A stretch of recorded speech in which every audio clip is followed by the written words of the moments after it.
Hey everyone.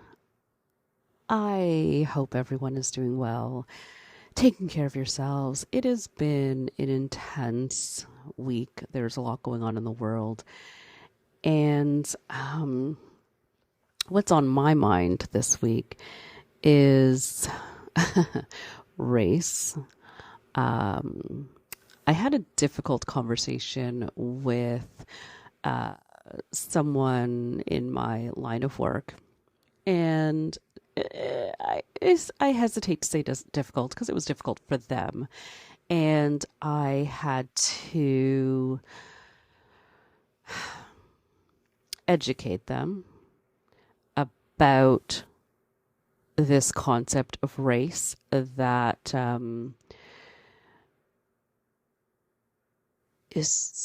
dictates everything in our lives. And they weren't ready to have that conversation, and they came to me thinking that they were ready to have that conversation, and they're really super not. So yeah, I just, the title of this episode is, it's all about race, and it really is, which is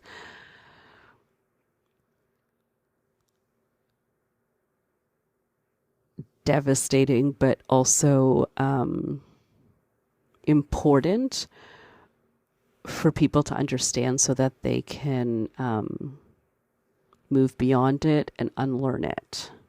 So let's talk about it.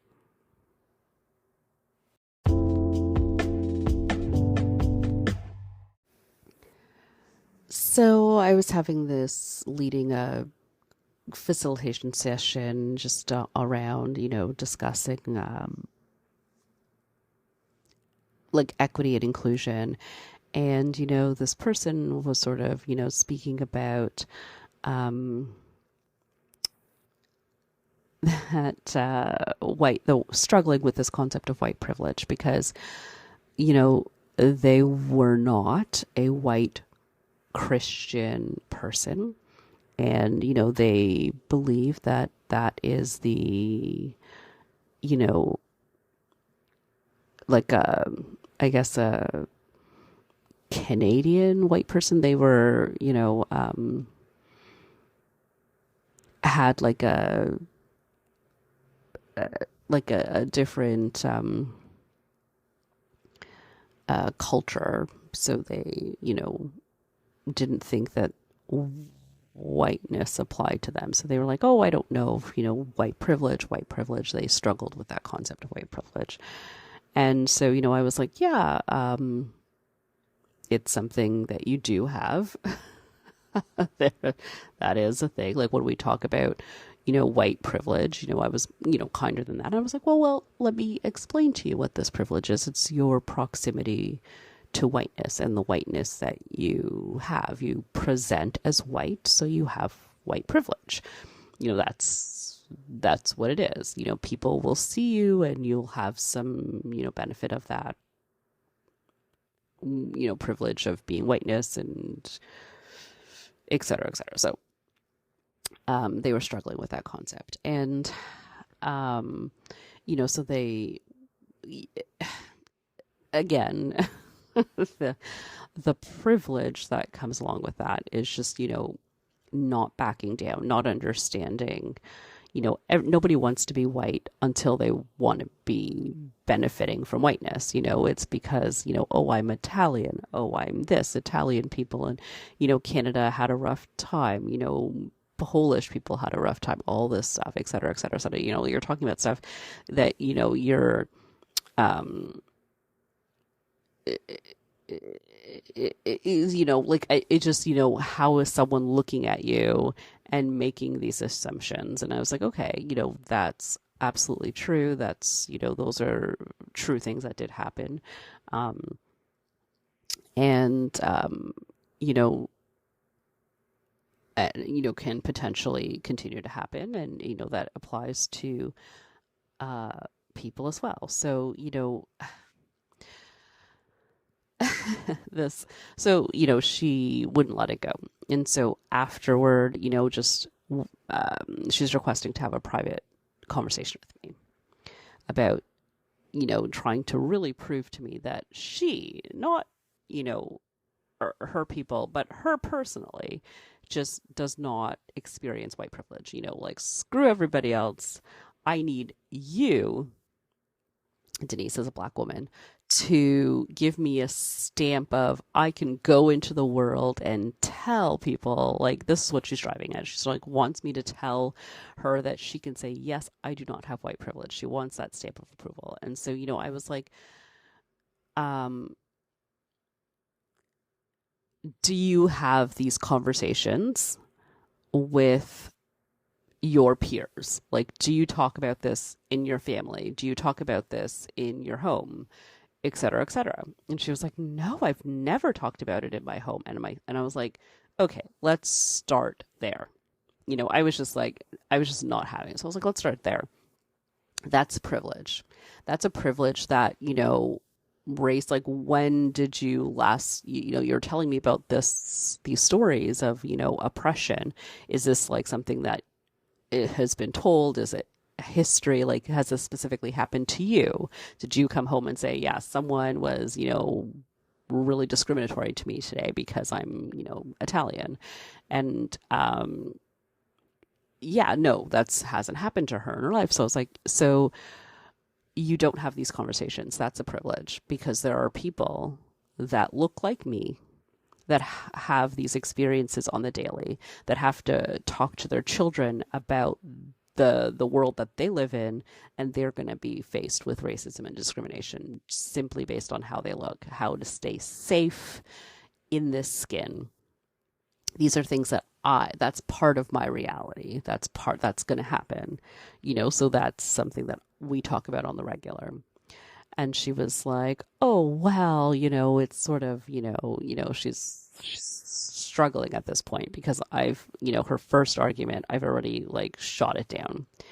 And so the other thing was that I was like, why are you having this conversation with me in particular? Of course, I'm like the facilitator of this person. You feel comfortable coming to me to have this conversation because I'm like this educator, or because I'm going to be sympathetic, because you feel like this is a safe space to air your conversations. And I'm like, that's great that you feel safe to have these conversations, but I'm not going to agree with something that's not true to make you feel better. And so it was, that really tough thing. And so we sort of ended with sort of this stalemate, because I think um perhaps if she mentioned that, again, I was really being tough. And so she did mention that she spoke with another coworker about it. And this coworker I know was black. And, I just was like, it seems like she was just going to frankly, the only people of color in the office to sort of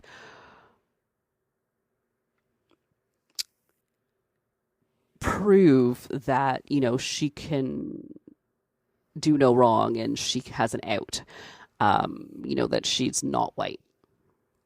And so I was like, yeah, we sort of just ended it with being like, you're on this journey. I want you to think about the things that I've said, and, think about, the conversations that you have with your family and around these kinds of issues. And, maybe go home and talk with your spouse about it, and, sort of start there, just sort of get other people's opinions about it. And she was like, oh, they wouldn't understand. They don't understand. They don't talk about it. And I'm like, yeah, well, make them understand this is something that they should be talking about. This is something everyone should be talking about. Of course, I'm in a professional setting at work, so I can't be like, please just, stop wasting my time. I don't want to talk about someone who is so clueless. So I'm trying to keep my professional voice on, but I was just like, all right, let's wrap it up. And so the thing is this.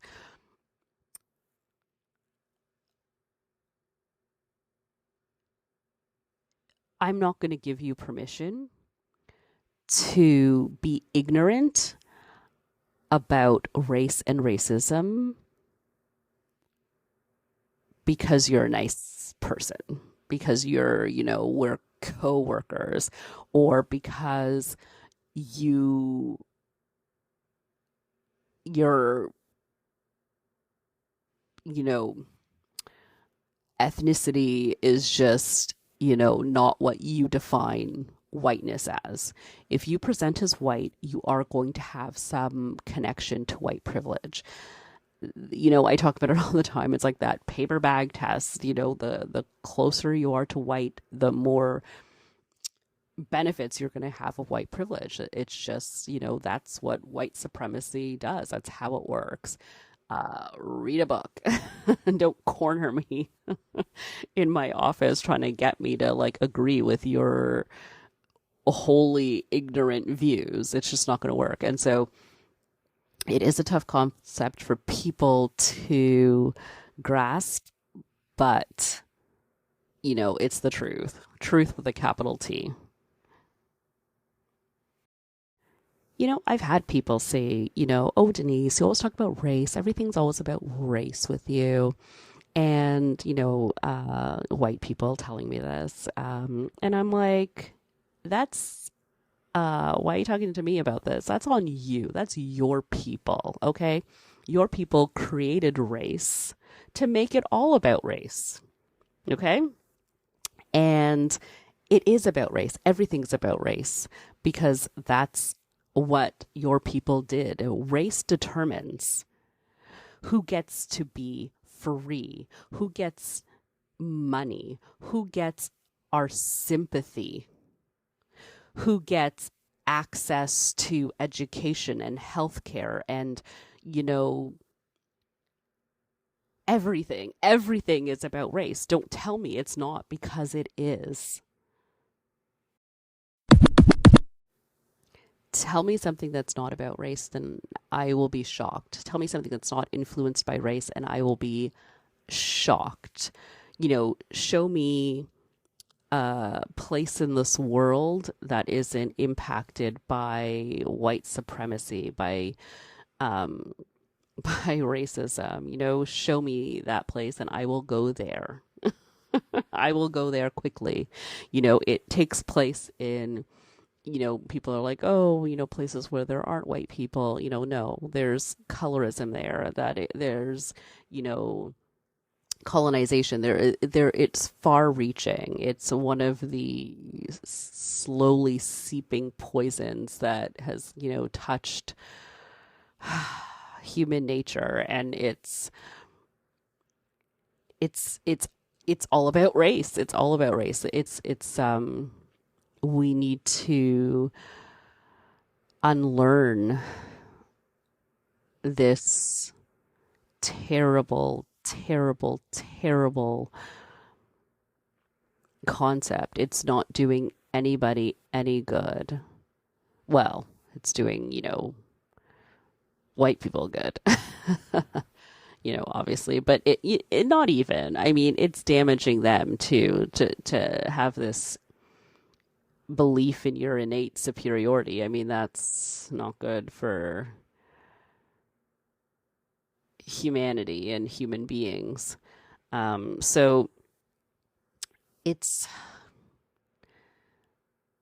it's such an important concept because it's, I wouldn't say it's not real, but it is, because it's so powerful. Uh, it needs to be eradicated in all its forms. And, I talk about how, this freedom, who gets to the concept of race being invented. So, who gets to be enslaved to make other people rich. It had to, come from this dehumanization of human beings. And, racism is born. And,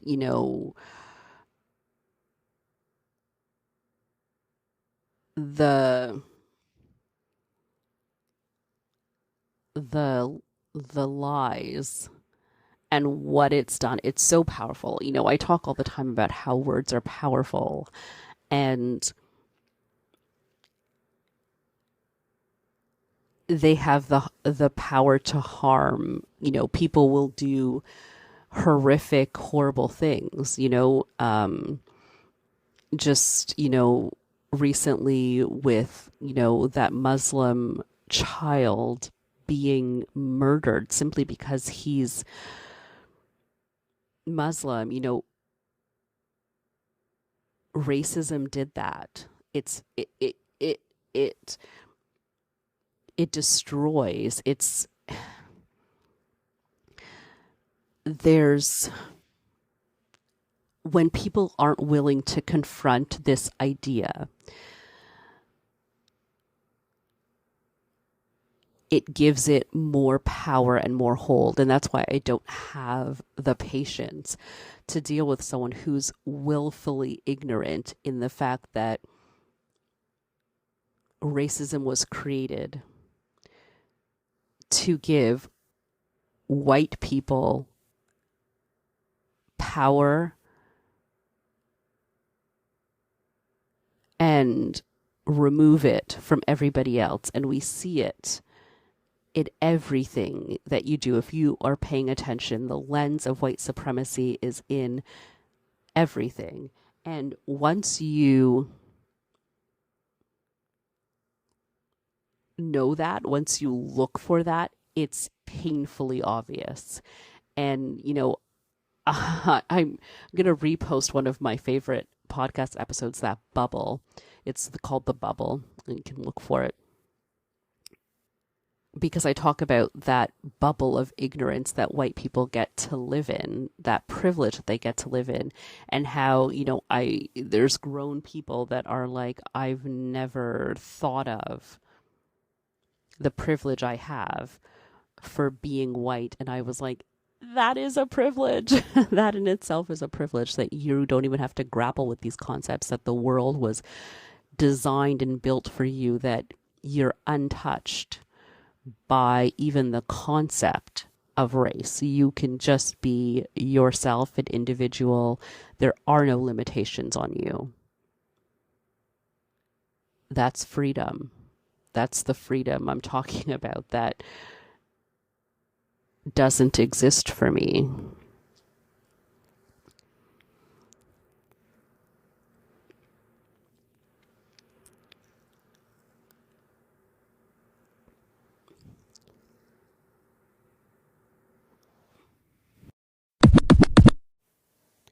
So I'm going to end this episode with a question I asked one of my friends when we were having this conversation, because I truly, truly believe that, our society has been shaped by racism and, the classification of human beings.